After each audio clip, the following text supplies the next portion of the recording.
Assalamualaikum warahmatullahi wabarakatuh. Alhamdulillahirrabbilalamin. Puji syukur kehadirat Allah Subhanahu wa Ta'ala yang telah memberikan kita nikmat serta hidayahnya sehingga kita sampai pada hari ini bisa menghirup udara segar. Meskipun pada akhir-akhir ini Indonesia beserta negara-negara lainnya sedang dilanda oleh suatu wabah yang mana biasa kita kenal dengan nama virus corona. Teman-teman, virus ini sangat berbahaya dan yang paling membahayakan bisa sampai mengakibatkan kematian.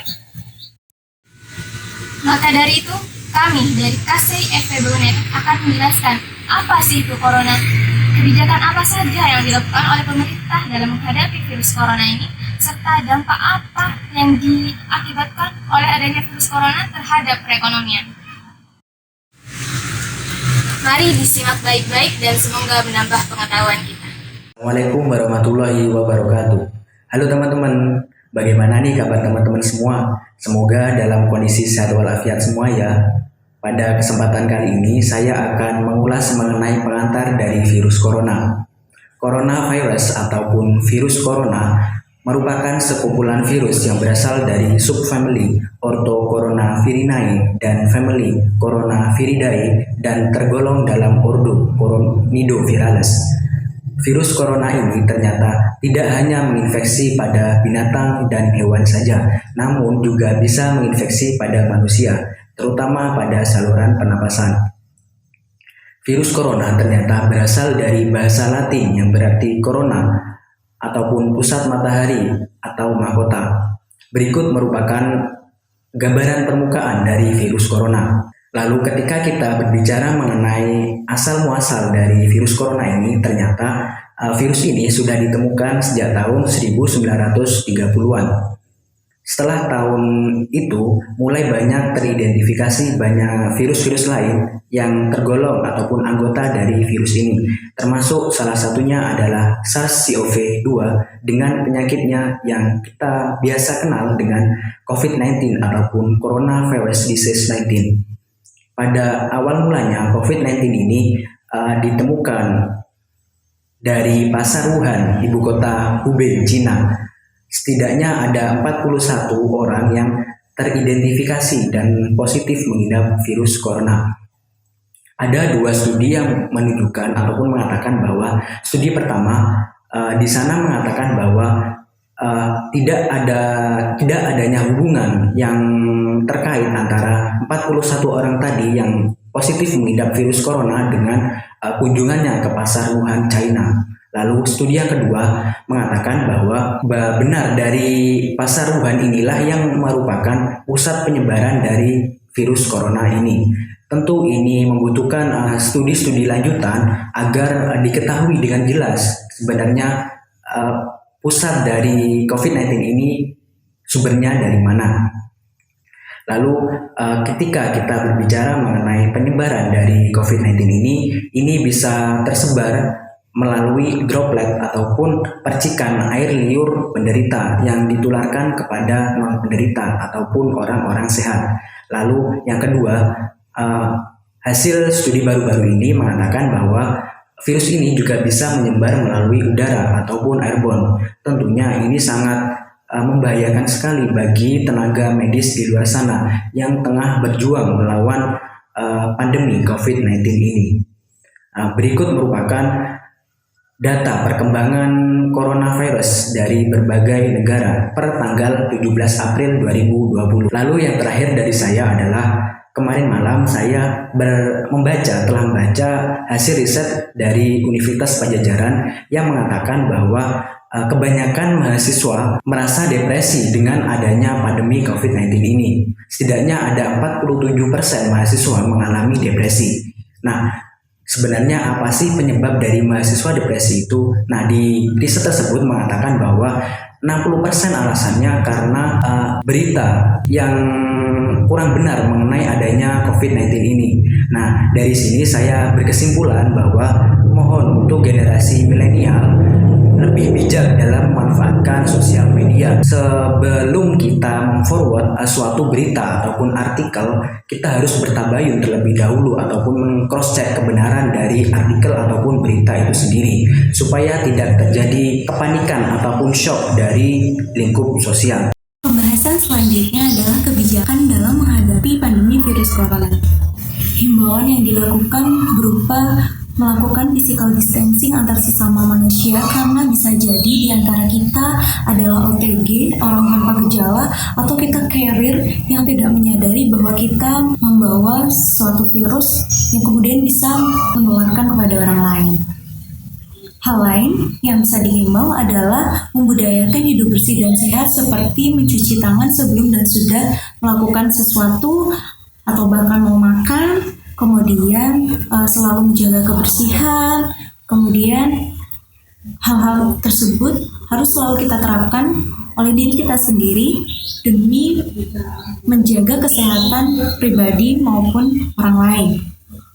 Nah, apabila hal tersebut sudah kita terapkan dalam kehidupan sehari-hari, kita bisa membahas mengenai lebih lanjut seperti apa sih kebijakan yang bisa diterapkan di negara Indonesia.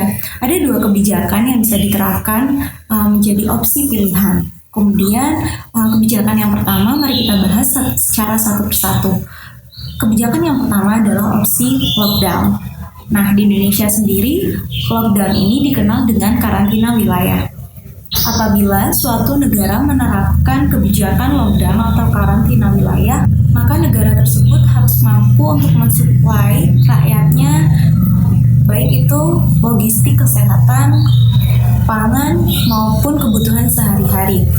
Nah, kita lihat di Cina yang menerapkan opsi lockdown di kota Wuhan menjadi opsi yang sangat efektif dilihat dari perspektif kesehatan, karena ini menjadi suatu pilihan yang tepat bagi kota Wuhan untuk melakukan karantina wilayah karena negara mampu mensuplai logistik kebutuhan rakyatnya. Kemudian ada kemungkinan bahwa kota Wuhan bukan merupakan kota utama yang menjadi perputaran ekonomi negara Cina atau Tiongkok. Akan tapi kalau misal kita lihat di negara Indonesia sendiri, apabila menerapkan opsi lockdown, terutama di wilayah Jakarta dan sekitarnya, kita ketahui bahwa Jakarta merupakan sumber perputaran utama ekonomi negara Indonesia sebesar 70%. Bayangkan saja apabila Jakarta menerapkan opsi lockdown, maka hal ini menjadi pilihan yang sangat berat untuk diterapkan di negara Indonesia. Karena banyak sekali rakyat Indonesia yang merupakan pekerja sehari-hari mengandalkan penghasilan sehari-hari untuk memenuhi kebutuhan sehari-harinya, sekalipun itu hanya untuk makan. Untuk kebijakan kedua, yakni mengenai testing massal atau rapid test. Nah, rapid test ini sebenarnya sudah diterapkan oleh Korea Selatan dan di sana bahkan mampu mendaya tampung untuk memeriksa setiap individu sebanyak 20.000 per hari. Bisa dibayangkan daya jangkau itu menjadi sangat efektif dan sangat menjangkau seluruh rakyat di Korea Selatan. Karena hal ini memiliki tujuan untuk mendeteksi secara dini persebaran virus agar tidak semakin meluas. Nah, apabila di Indonesia sendiri, sebenarnya pemerintah sudah secara langsung menginstruksikan kepada kabinet pemerintahannya untuk memfokuskan dalam penanganan virus corona.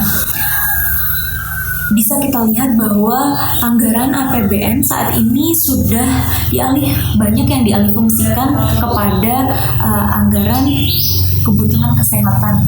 Sebanyak 400 triliun sudah digelontorkan oleh pemerintah demi penanganan virus corona yang digunakan untuk membeli alat kesehatan. Bahkan kabar terbarunya, Indonesia akan mengimpor alat kesehatan maupun membeli vaksin yang diperoleh dari Cina dengan tujuan untuk meredam virus corona tentunya. Nah, kebijakan-kebijakan lain yang mengikuti kebijakan tersebut adalah adanya kebijakan keringanan dalam pembayaran listrik. maupun secara gratis sesuai dengan daya voltnya. Kebijakan keringanan dalam pembayaran listrik sesuai dengan daya voltnya ini diharapkan dapat membantu rakyat untuk mengurangi pengeluaran kebutuhan sehari-hari tentunya. Nah, kebijakan yang kedua bahkan pemerintah secara masif menggunakan media untuk memberikan himbauan kepada seluruh masyarakat yang ada di Indonesia. Dan kebijakan yang terakhir adalah pemberian jaminan kredit maupun penangguhan pajak kepada UMKM yang ada di seluruh negara Indonesia. Dengan demikian, hal-hal tersebut diupayakan oleh pemerintah agar meringankan beban masyarakat kecil untuk mengurangi pengeluaran di masa pandemi virus corona. Hal ini bisa kita saling dukung dan saling support untuk bisa mencapai sinergi dan mensukseskan kebijakan pemerintah untuk melakukan pembatasan sosial berskala besar atau PSBB. Assalamualaikum warahmatullahi wabarakatuh. Kita lanjutkan bagian yang ketiga, yaitu resesi Indonesia dan dampak corona terhadap perekonomian. Sebelumnya telah kita ketahui bahwa jauh dari COVID-19 ini, Bank of America pasca krisis 2008 dan kasus yang turut pada 2009 telah memperkirakan adanya resesi global tahun ini. Ditambah lagi dengan anjloknya ISHD dan depresiasi terhadap rupiah. Namun hal ini baru diperkirakan gejala per 20 April. Mengapa gejala? Karena faktanya fundamental ekonomi Indonesia telah lama lebih dulu. Ada beberapa ancaman yang akan menjadikan resesi Indonesia terjadi pada tahun ini. Yang pertama yaitu defisit transaksi berjalan dan APBN yang 8 tahun berturut-turut ini. Yang kedua yaitu posisi utang luar negeri dengan beban pembayaran yang semakin meningkat. Indonesia yang ekonominya sangat bergantung pada Cina sekarang mulai gagal. Karena apa? Bayangkan Cina adalah saing kita dalam pariwisata, investasi mereka menduduki nomor 2 dan perdagangan terbesar dengan Indonesia. Dan tidak bisa berinteraksi. Akibatnya ketika COVID-19 ini menyerang Cina, Indonesia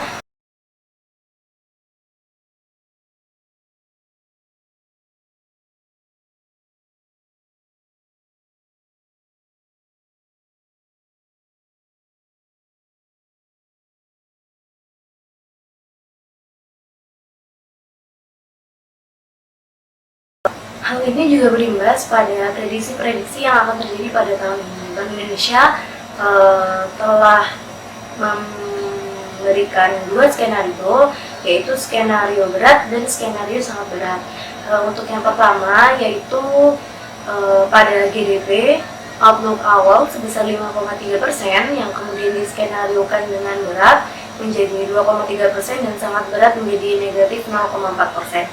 Untuk yang kedua yaitu dalam hal kurs atau nilai tukar, outlook awal nilai tukar kita akan menjadi 14.400 yang kemudian diskenariokan berat menjadi 17.500 dan diskenariokan sangat berat menjadi 20.000.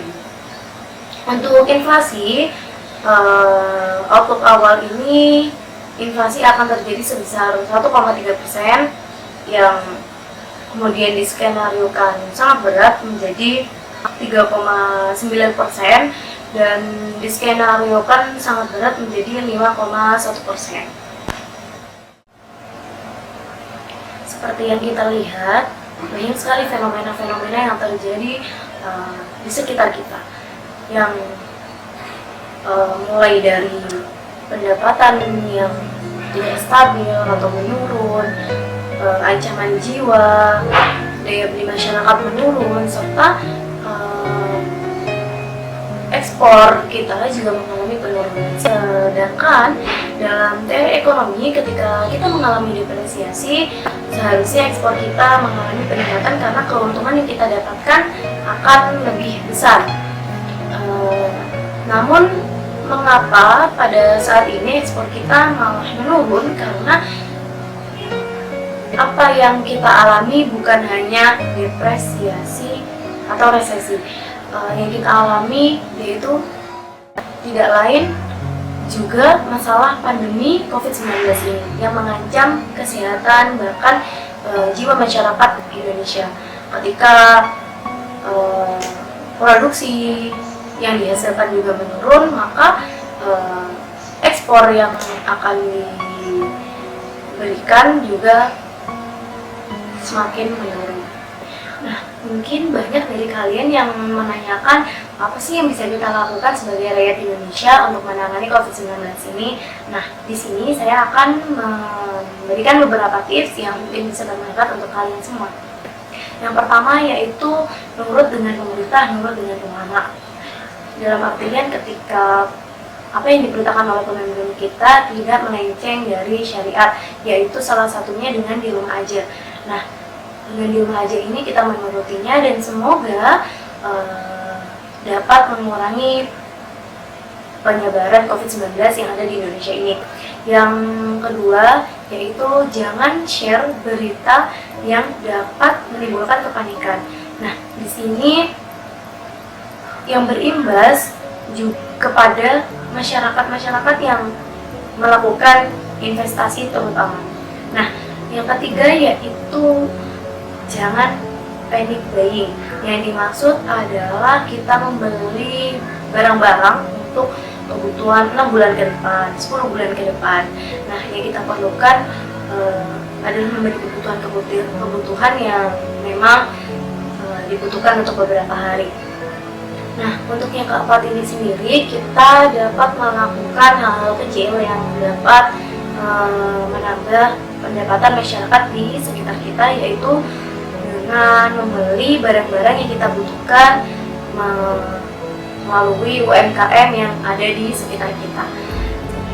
Untuk yang kelima, yaitu kita harus mempunyai skala prioritas. Nah, dari skala prioritas ini kita mempunyai saving yang kemudian di sana terdapat dana darurat yang dana darurat itu sendiri digunakan ketika kejadian yang sebelumnya tidak kita perkirakan seperti yang kita alami saat ini dalam pandemi COVID-19. Nah, untuk yang terakhir yaitu jangan bosan di rumah dan tetap belajar, tingkatkan ibadah dan semoga tetap rajin. Di sini kita juga diuji seberapa yakin kita kepada Allah SWT dalam keadaan yang seperti yang kita alami. Nah, semoga dengan di rumah aja ini kita tetap berinovasi, tetap produktif dan seperti orang kebanyakan. Terima kasih, sekian dari kami semua. Wassalamualaikum warahmatullahi wabarakatuh.